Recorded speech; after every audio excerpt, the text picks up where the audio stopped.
So आज हामी के सिक्छौं भने इन्सर्टमा गएर हामीले पिक्चर्स क्लिप आर्ट सेभ सक्यौं। आज हामी स्मार्ट आर्ट सिक्छौं ल। र स्मार्ट आर्ट भनेको चाहिँ जति पनि हामीलाई फ्लो चार्ट्सहरु बनाउनु पर्छ र फ्लो चार्ट्सहरु बनाउँदा जे जति हामीलाई शेप्सहरुको रिक्वायर हुन्छ त्यो सबै स्मार्ट आर्टमा हुन्छ र स्मार्ट आर्ट्समै भएको फ्लो चार्टहरुलाई हामीले एडिट गरेर आफ्नो कामहरुलाई क्यारी आउट गर्न सक्छौं। तर यदि मलाई आफ्नो प्रकारको डिजाइनहरु गर्नु छ भने यहाँबाट तपाईले शेप्सहरु लिएर काम गर्न सक्नुहुन्छ। सो स्मार्ट चार्टमा जाउँ। स्मार्ट आर्टमा जाने साथ यहाँ थुप्रो छ, अल छ, यहाँबाट लिस्ट। अब लिस्ट वाले यस्तो प्रकारको फ्लो चार्ट चाहियो भने यहाँबाट क्लिक गर्ने। प्रोसेस वाला चाहियो, साइकल वाला चाहियो, हायरार्की वाला चाहियो, रिलेशनशिप वाला चाहियो, मैट्रिक्स चाहियो, पिरामिड चाहियो या पिक्चर्स खाली चाहियो, कुन चाहिँ चाहियो, कस्तो प्रकारको तपाईलाई यहाँनिर क्लिप आर्ट्सहरु चाहिएको छ बुझ्यो। त्यस्तो प्रकारको तपाईले यहाँनिर क्लिप आर्टहरु कुनै पनि तपाईको रिक्वायरमेन्ट अनुसार तपाईले यहाँबाट ल्याउन सक्नुहुन्छ। सपोज मलाई यो चाहियो अरे, यसमा क्लिक गरे, ओके गरे। ओके गर्ने साथ यहाँनिर त्यो क्लिप आर्ट आइहाल्छ यहाँनिर, देख्नुभयो। सो अब जस्ट तपाईले यहाँनिर आफ्नो टेक्स्ट के लेख्ने, लेख्यो, पिक्चर के लाउने, यहाँनिर पिक्चर लाउने, यहाँ पिक्चरमा क्लिक गर्यो। सो कस्तो प्रकारका पिक्चर लाउने, अब यहाँबाट गए, अब यहाँबाट म खोज्छु पिक्चर्स। अब यहाँ डाउनलोड्समा गए, डाउनलोड्समा गएर मलाई कुन चाहिँ लाउनु मन पर्यो हो, सपोज यो लाउनु मन पर्यो, यो गरे, इन्सर्ट गरे पिक्चर्स हो। अब यहाँबाट गए, यहाँबाट क्लिक गरे। अब यहाँबाट क्लिक गरेर मलाई यो चाहियो भने, अब यो चाहियो भने, अब यहाँ कस्तो प्रकारको चाहियो, यहाँ क्लिक गरे, यहाँ लगाए पिक्चर, जस्तो पिक्चरको जस्तो प्रकारको फ्लो चार्ट बनाउनु मन पर्यो बनाउन सक्नुहुन्छ तपाईले ल। यहाँ अब इन्सर्ट गरे, क्लिक गरेर हो। अब यहाँ को चाहियो, यहाँबाट चाहिँ अब सपोज कुन चाहिँ फोटो लाउने, यहाँबाट लगायो। अब यहाँनिर कस्तो पिक्चर्स लाउने, यहाँबाट पिक्चर्समा क्लिक गर्ने, टेक्स्ट पनि लेख्न सक्नु, पिक्चर्समा लेख्नु पनि सक्नुहुन्छ ल। अब यहाँनिर क्लिक गर्यो हो। अब यस्तो शेप्स यहाँनिर अझै एड गर्नु पर्यो मुनिपट्टि हो, एड गर्नु पर्यो नि तपाईले एड शेप्स गर्न सक्नुहुन्छ। सो एड शेप्स गरेर बिलो, आफ्टर, बिफोर गर्यो। सो बिफोर यहाँनिर अझै एउटा एड गर्यो, क्लिक गर्यो, बुझ्यो। यस्तो प्रकारले तपाईले कुनै पनि यसरी फ्लो चार्टहरु बनाउनु पर्यो नि यस्तो प्रकारको लाउन सक्नुहुन्छ। अब यो छ यसको हो, यसलाई उँभो सार्न सक्नुहुन्छ हो।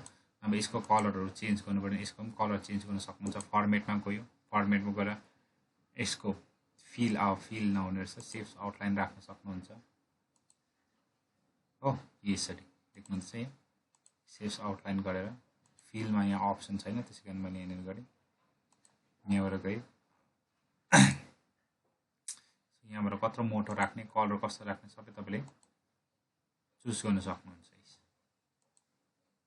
हो। यहाँनिर शेप्स आउटलाइन रेड, यो शेप्सहरुको आउटलाइन पनि लाउन सक्नुहुन्छ तपाईले। यहाँ शेप्स आउटलाइन रेड, अब यो शेप्स छ, यो शेप्सको आउटलाइन लाउनु पर्यो नि। यहाँ शेप्समा गयो, आउटलाइन कस्तो लाउने, ब्लू कस्तो लाउने, यहाँ देख्नुहुन्छ। यहाँ यो लगाए, अब आउटलाइन अलिकति देखेन, अलिकति मोटो देखाउने, वेटमा गयो, अलिकति मोटो सो गरायो हो। यिनीहरूको साइजहरु बढाउँछ नि, साइज बढाउनु पनि भयो। अब यो डल्लैलाई बढाउने भने डल्लै यसरी बढाउनु पनि भयो,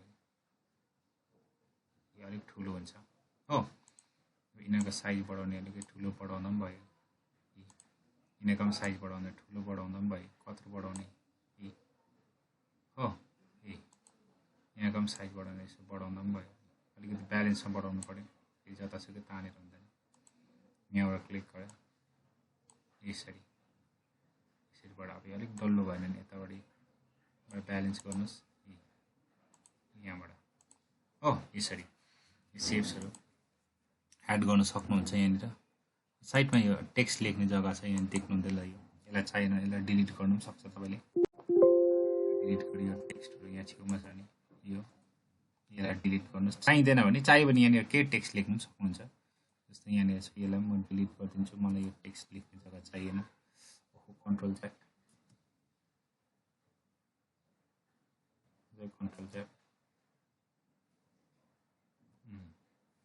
यो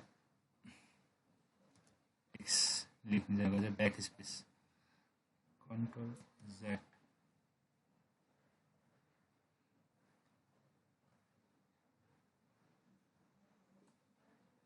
टेक्स्ट लेख्छ नि, यो टेक्स्ट लेखेकोलाई यहाँबाट क्लिक गरेर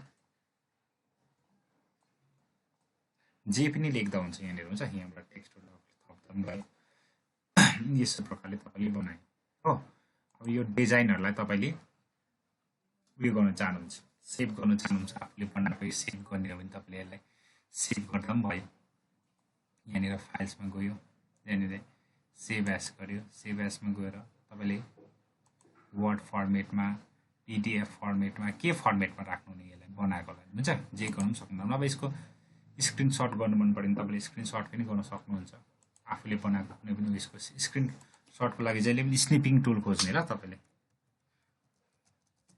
स्निपिङ टुल स्क्रिनशटको लागि अस्ति मैले भन्दै थिएँ स्निपिङ टुलमा यहाँ गयो यहाँ गएर आउँछ न्यू मोड कस्तो राख्नु डेली सपोज मैले न्यूमा गएँ नि यस्तो आउँछ अब यहाँ आउँछ मैले कतिलाई स्क्रिनशट गर्ने यतिलाई गर्ने नि यतिलाई मैले सेलेक्ट गरेँ हो आफ्नो डिजाइनलाई र स्क्रिनशट गरेर यसलाई पिक्चर बनाएर अच्छा पिक्चर हामी सेभ गर्यौँ यहाँबाट क्लिक गऱ्यो यहाँबाट गयो यसलाई सेभ गर्यो सेभ कहाँनिर गर्ने लोकेसन तपाईँको याद छ हैन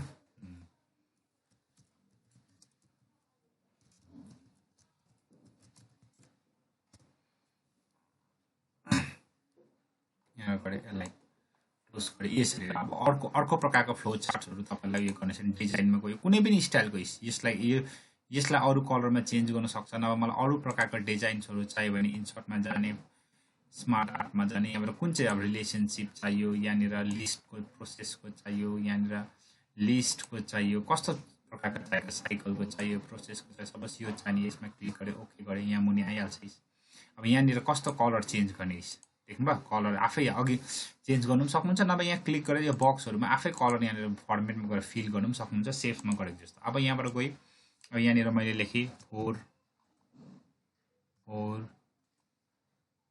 8 यस प्रकारले अब यो बिचको सेप्सहरु आउटलाइनहरु या सेप्स चाहिँ चेन्ज गर्ने अर्को सेप्स लाउने यसमा के लाउने म प्लस लाउँछु यहाँनिर प्लस लाउँछु नि यहाँ क्लिक गरे सेप्स चेन्ज गरेर म प्लसको साइन लाउन सक्छु यहाँनिर अब इक्वल्स टु को साइन लाउने नि यहाँबाट गएर इक्वल्स टु को साइन खोज्ने यसरी बुझ्नुभयो यसरी तपाईले आफ्नो कुनै पनि प्रकारको यस्तो फ्लो चार्टहरु नानीहरुलाई पछि अब फ्लो चार्ट पिक्चरल भ्यूमा केही पनि एक्सप्लेन गर्नु पर्यो देखाउनु पर्यो यसरी हामीले फ्लो चार्ट कुनै पनि प्रकारको फ्लो चार्टहरु डिजाइन गर्नु पर्यो भने चाहिँ सिम्पल तपाई अब यो कुराहरु त हामीले अस्ति पढिसकेको स्टाइल्सहरु लाउनु केही छैन सारो कुनै पनि प्रकारको फ्लो चार्टहरु डिजाइन गर्नु पर्यो भने चाहिँ तपाई सिम्पली आउनु पर्यो इन्सर्टमा आएर स्मार्ट आर्ट भित्र कुनै पनि प्रकारको छ स्टाइल त्यहाँबाट तपाईले कुनै पनि स्टाइल शेप्सहरु एड गर्दै तपाईले आफ्नो फ्लो चार्ट बनाउनुहुन्छ र कतिवटा शेप्स यहाँ भित्र पाएन नि यो शेप्सलाई युज गरेर पनि तपाईले आफ्नो फ्लो चार्टलाई कम्प्लिट गर्न सक्नुहुन्छ ल सिम्पल स्मार्ट आर्टलाई प्र्याक्टिस गर्ने र यो युज गरेर यसलाई फ्लो चार्टहरु बनाएर देखाउने